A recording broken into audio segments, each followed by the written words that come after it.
Selamat datang di channel Pemuja Malam. Jangan lupa like, share, and subscribe ya. Terima kasih.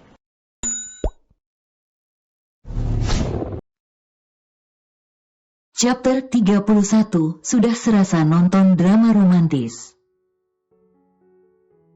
Nagea dan Marsha tersentak kaget dengan kemunculan Jerry yang tiba-tiba. Keduanya bertanya-tanya dalam hati, apakah Jerry sempat mendengar?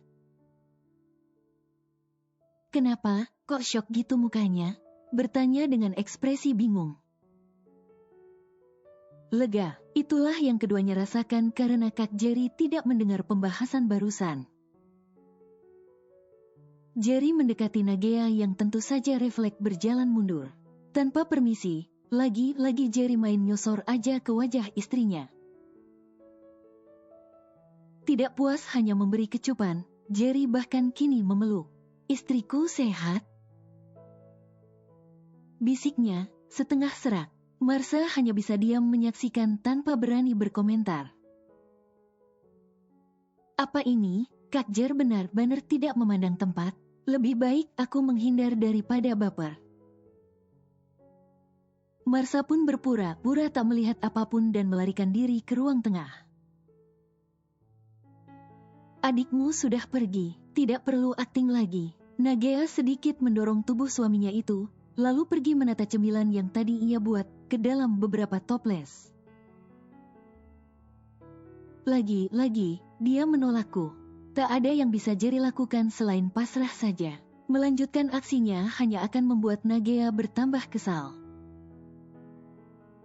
Baiklah, usahaku cukup dulu, nanti malam akan kulanjut lagi. Pria itu pun pergi menjauh dari istrinya itu, menuju kamar untuk mandi dan ganti pakaian. Malam harinya, karena telah dikabari sebelumnya bahwa Mama dan Papa Juan akan tiba di rumah malam ini. Maka dari itu anak-anak mereka saat ini sedang menunggu di ruang keluarga. Kak Marsha, tidak perlu mondar-mandir begitu. Kakak terlihat seperti gosokan. Siapa lagi yang memanggil Marsha, Kak, jika bukan si bontot, yang masih sempat-sempatnya berkomentar. Padahal ia sedang menatap ponselnya memainkan game online.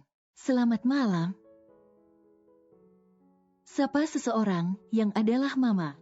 Ma. Dengan hebohnya Marsha menyambut kepulangan kedua orang tuanya itu.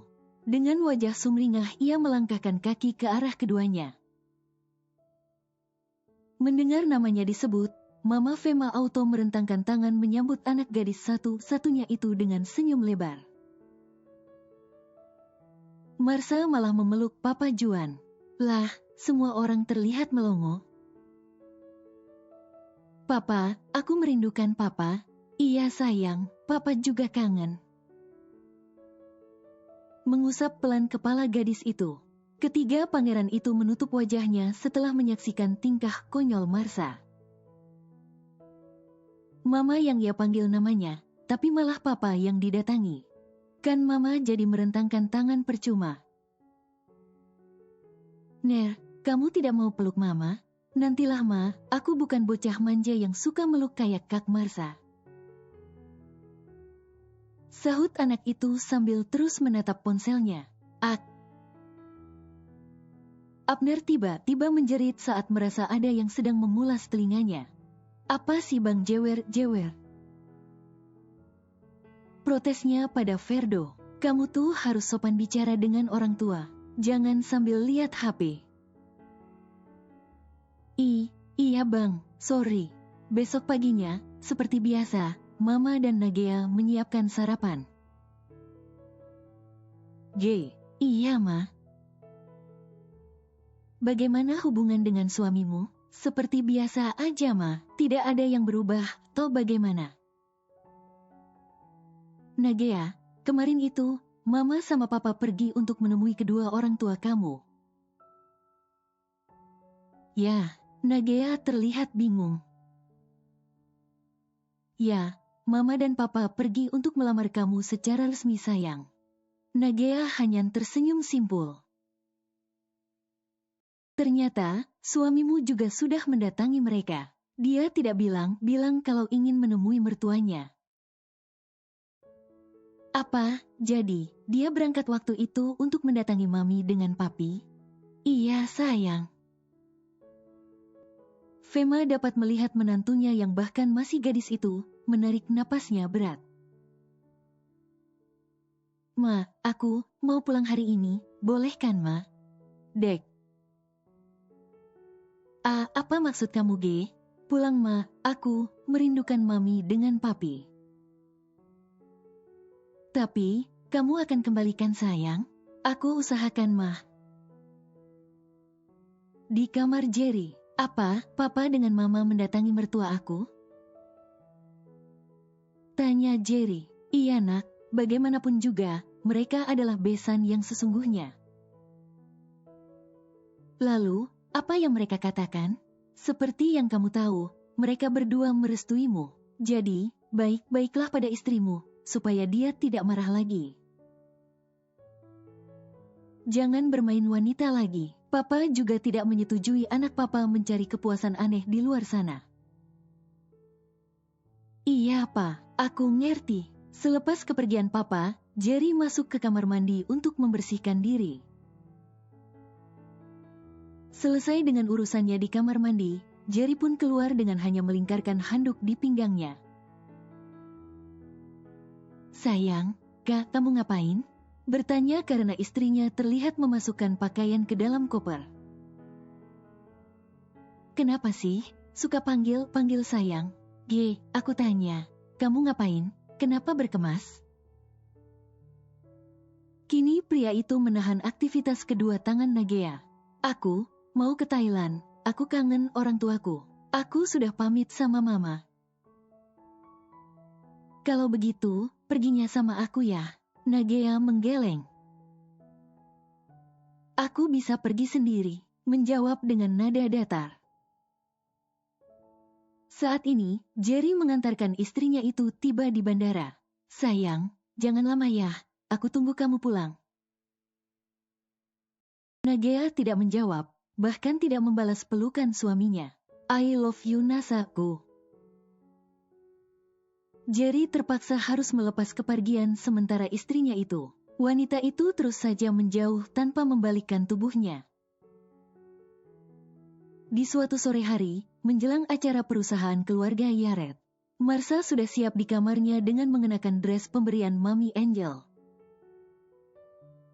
Pakai dress ini di acara minggu depan kalau kamu terima perasaan aku. Itulah yang dikatakan Ethan malam itu saat mengantar Marsha pulang setelah makan malam. Kini, Marsha sedang tersenyum memandang pantulan dirinya di dalam cermin. Bekas luka di lengannya itu tampak sangat jelas. Gadis itu pun pelan-pelan berbalik memutar tubuhnya, melihat pemandangan bekas luka lainnya yang hampir memenuhi tubuh belakangnya. Kenapa aku mulai gugup? Tak apa Marsha, ini akan merubah cara orang melihatmu, tapi tak apa. Gadis itu mengangguk membenarkan keputusannya. Ya, ini sudah benar. Memang sangat memalukan untuk dilihat orang. Tapi, tak apa. Semangat. Seperti yang telah dikatakan Marsha sebelumnya kepada keluarganya, bahwa mereka harus tiba lebih awal di tempat acara untuk menyaksikan dirinya akan menjawab iya. Bahwa dia menerima Ethan sebagai kekasihnya. Marsha tidak merahasiakan tentang perasaannya ke Ethan. Satu-satunya yang menjadi rahasia gadis itu hanyalah tentang bekas luka mengerikan itu. Ia pun sudah mengabari Melina tentang keputusannya ini. Namun sayangnya, Melina tidak bisa mendampinginya oleh karena masih berada di kampung. Menikmati liburan singkatnya sebelum melaksanakan magangnya, keluarga Barata sudah menunggu dalam keadaan siap. Ini dia, Tuan Putri kita sudah siap, sahut Kak Jerry ketika Marsha menuruni tangga. Loh, kok pakai blazer segala sih Kak? Cantiknya jadi kurang maksimal deh. Sudahlah Ner, bukan cuma kurang maksimal, tapi kecantikan kakak akan hilang dalam sekejap kalau tidak pakai jas ini. Jawab Marsha, dan hanya dia yang mengerti dengan maksudnya. Bagus seperti ini, Sa. Adikku tidak harus mengekspos tubuh mulusnya. Cewek tidak harus terlihat seksi. Ya kan, Mah? Ferdo merangkul adik perempuannya itu. Iya, Fer. Kamu benar, sayang. Jawab Mama. Kini keluarga Barata sama-sama menuju ke tempat acara, tepat sebelum tamu yang lain berdatangan. Pi, aku merasa gugup. Ethan terus saja memainkan salah satu kaki panjangnya, mengusir kegugupan yang melanda. Apa kira-kira dia akan mengenakan dress itu? Hanya itu yang ada di kepala Ethan saat ini.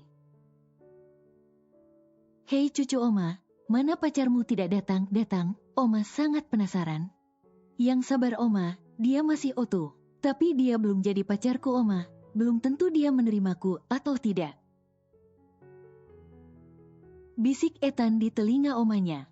Seluruh keluarga besar Ethan pun juga turut hadir di sana lebih awal, sesuai dengan permintaan pria itu.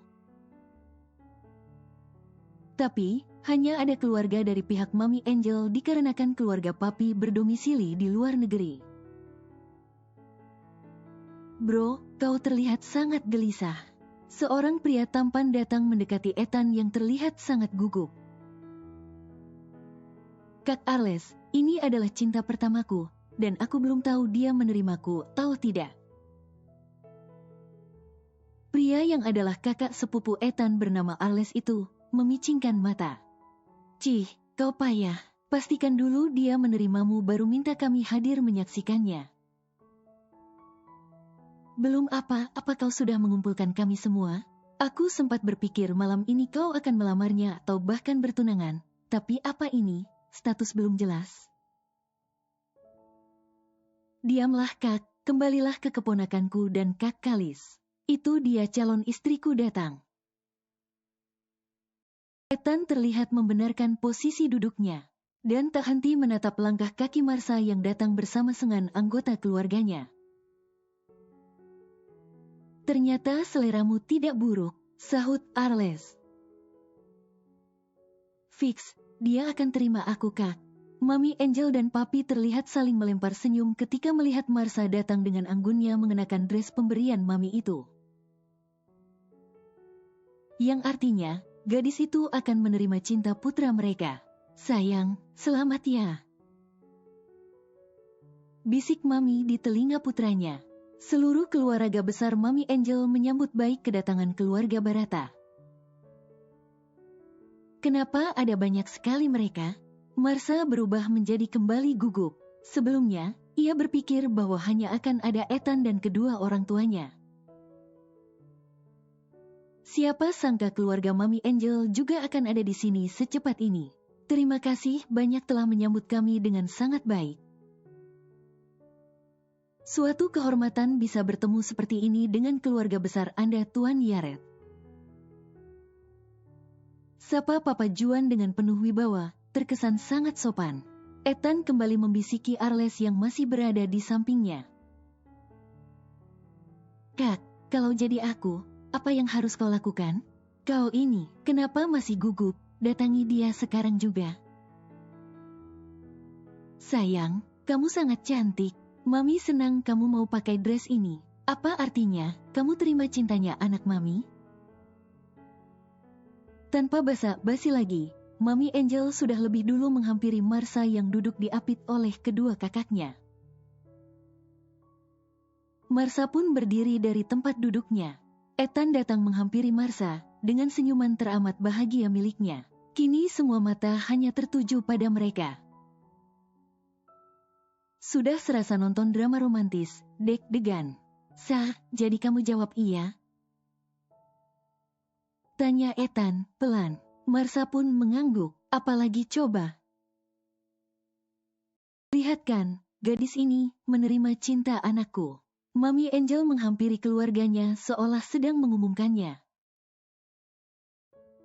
Terlihat keluarga besar Adi Wijaya itu mengangguk untuk merespon Mami Angel. Bagus. Ini akan menjadi pengumuman besar di ulang tahun perusahaan Yaret kali ini. Bersiaplah nak, Papi akan mengumumkannya sebelum acara kita mulai. Jelas sang papi dari tempat duduknya. Begini, ada yang mau aku beritahukan. Marsha akhirnya membuka suara setelah mengumpulkan keberaniannya. Posisi Ethan berada tepat di hadapannya. Apa itu, Sa? Sejujurnya, Ethan sedikit merasa khawatir. Aku tidak secantik yang terlihat. Ada bekas luka di tubuhku. Terangnya, pelan. Mereka yang tahu Marsha baru saja sembuh dari luka tusuknya terlihat mengelus dada, lega. Kirain ada apa sayang? Jangan khawatir, lukanya pasti akan sembuh sayang. Itu tidak masalah. Sahut Mami Angel. Sa, kamu ada-ada aja. Kecantikan kamu tidak akan hilang hanya gara-gara luka itu, Sa. Ethan bahkan kini mengelus sayang kepala Marsha. Bukan yang itu yang aku maksudkan, tapi bekas luka yang lain. Dengan nada datar sedikit bergetar, Marsha mengeluarkan kata-kata dari mulutnya. Dek, Mama, Papa, adik dan kedua abangnya kini menegang yang sebelumnya duduk santai di sandaran kursi. Apa maksud kamu, Sa? Mama mendekati Marsha. Aku malu memperlihatkannya, tapi itu yang mau aku bilang. Ada bekas luka di tubuhku. Tidak, ada banyak bekas luka. Ya, ada banyak. Marsha meyakinkan setiap perkataannya, membiarkan orang-orang membayangkannya sendiri. Ethan hanya diam, memikirkan apa yang sebenarnya terjadi, apa maksud gadis ini membuat pernyataan aneh. Sa, ada apa? Mana bekas lukanya? Kedua kakak yang super protek dengan adiknya itu kini ikut berdiri. Aku sudah bilang, aku malu memperlihatkannya. Lalu apa maksud kamu mengatakannya kalau kita tidak boleh tahu dan lihat? Mama mulai membuka paksa mini jas yang dikenakan Marsha. Aku bilang jangan, Ma. Marsha kembali merapikan posisi blazernya yang sempat dikacaukan Mama. Sa, apa maksud kamu mengatakan ini? Tanya Ethan dengan nada pelan. Maksud aku adalah, Kak Ethan boleh berubah arah, mencabut kembali rasa suka terhadap aku. Aku sangat tahu, kakak menyukai gadis yang cantik, karena aku, benar-benar tidak bisa dibilang cantik. Ucap Marsha, sedikit terbatah. Anak bodoh, mana lukanya, Mama mau lihat. Mama Fema mengguncang-guncang tubuh putrinya itu. Dengan sangat kasar Mama melucuti jas yang dikenakan putrinya. Tinggallah dress seksi itu yang menempel pada tubuh Marsha. Mama seperti berusaha menutup mulut dengan kedua tangannya yang terasa bergetar. Tidak hanya Mama Fema, dua keluarga itu terlihat sangat syok. Ethan bahkan refleks memundurkan satu langkah kakinya karena terkejut. Sa, hanya itu yang keluar dari mulut pria itu. Kaget melihat lengan Marsha yang memiliki bekas luka mengerikan. Papa dan ketiga saudara Marsha hanya diam mematung dengan perasaan penuh amarah. Siapa yang telah melakukannya? Setelah menyadari ekspresi orang-orang, gadis itu memaksakan diri untuk tetap terlihat baik-baik saja. Bukan cuma ini Mama, tapi masih banyak bekas lagi. Maafkan Marsha tidak bisa jaga diri. Jangan nangis Ma, ini yang aku tidak mau. Mama akan menangis jika melihatnya. Sa, Mama memeluk Marsha. Mana sayang, mana lagi? Mama memutar tubuh putrinya dan menyingkap rambut panjang gadis itu. Ia kembali menutup mulutnya dengan kedua tangannya yang masih bergetar hebat. Marsha. Histeris Mama, kemudian menoleh ke arah suaminya. Pah, anakku. Mama, pingsan. Ethan yang berada di sebelahnya refleks menangkap tubuh Mama Fema. Jerry segera mengangkat tubuh Mama, dan bersama Abner keluar dari ruangan itu membawa Mama ke salah satu kamar. Marsha kembali membalikkan tubuhnya berhadapan lagi dengan Ethan, seolah tidak menghiraukan apa yang terjadi dengan ibunya. Ah, lihatlah, mamaku sendiri aja sampai tak sadarkan diri. Rupaku pasti sangat mengerikan. Ucapnya santai, hanya ada keheningan di dalam ruangan luas itu. Ethan mendekat perlahan ke arah Marsha. Pria itu sepertinya mencoba menyentuh Marsha dengan tangannya. Namun, segera gadis itu memundurkan satu langkah kakinya sembari melayangkan tangannya ke udara. Memberi isyarat bahwa Ethan tidak perlu mendekat. Tidak perlu sentuh aku, Kak. Sekarang, aku malu. Ya, aku malu. Sangat malu. Saat ini, matanya sudah tidak berani ia arahkan ke wajah Ethan. Ethan lalu memungut jas milik Marsha yang tergeletak sembarangan di dekatnya, ingin mengenakannya di tubuh itu kembali. Namun, baru saja pria itu hendak mendekati Marsha, ada tangan seorang pria lain yang merampas benda itu darinya.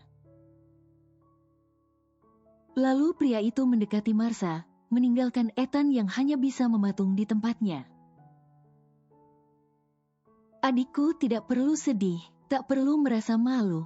Ferdo memakaikan jas tersebut ke tubuh adik perempuannya itu. Marsha hanya menerima perhatian dari kakaknya dengan wajah tertunduk. Hening, hanya terdengar isak tangis Marsha. Orang-orang yang mengelilinginya terlihat saling melempar pandangan. Esesyut, sudah, siapa bilang kau ini jelek? Kau tetap satu-satunya yang tercantik setelah mama. Ferdo kini memeluk Marsha dengan sayangnya. Pria itu terlihat sangat menyayangi adiknya.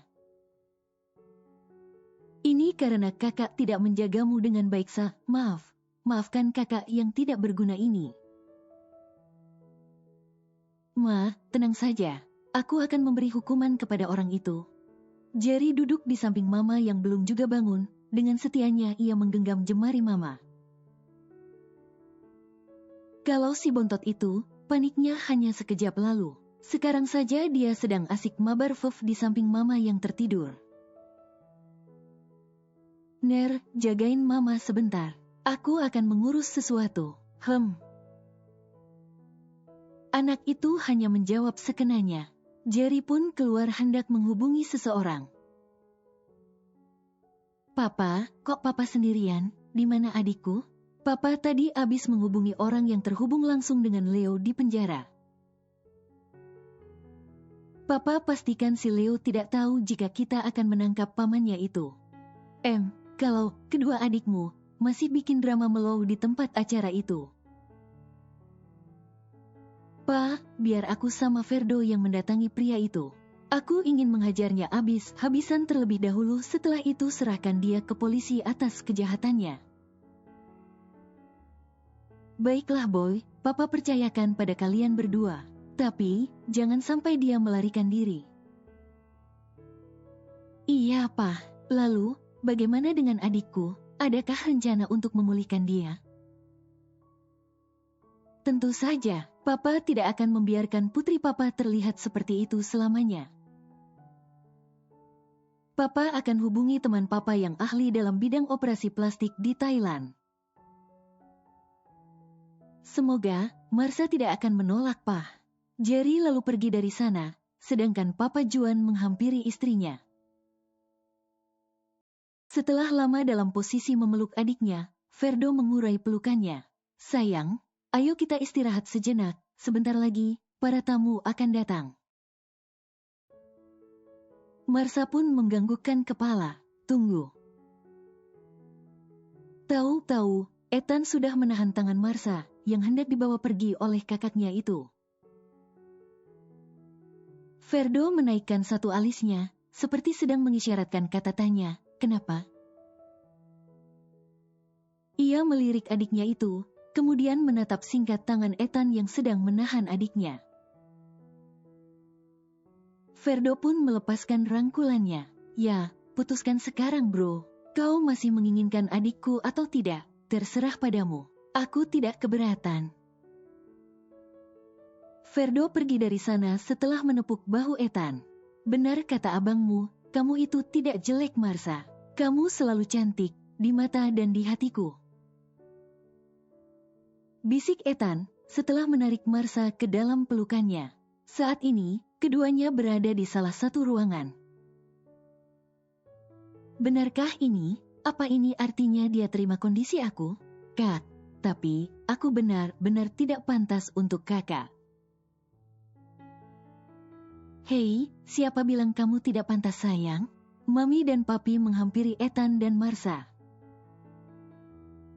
Ethan lalu menyudahi pelukannya. Mi, terima kasih karena kalian tetap menyukai Marsaku.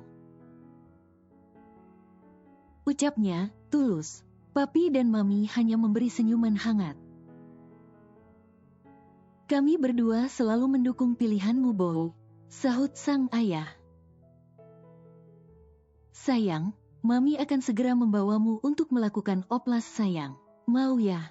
Mami Angel kini mengambil alih Marsa dari Ethan. Tante, aku, Marsha. Mama Fema tiba-tiba muncul bersama Papa Juan dan kini memeluk Marsa putrinya itu dengan sangat erat.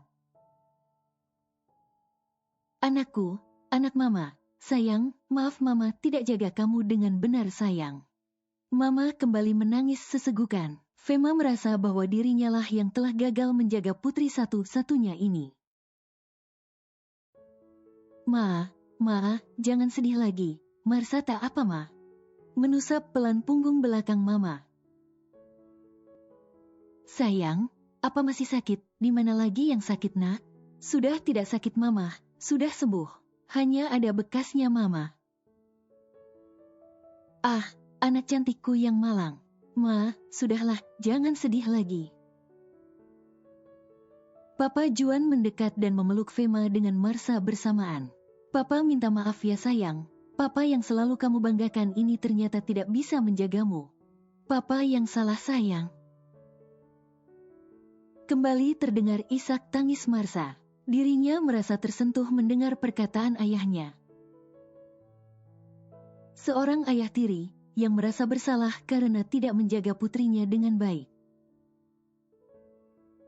Seorang Marsa yang hadir ke dalam hidupnya, seorang gadis kecil yang tiba-tiba harus dianggap sebagai anak sendiri.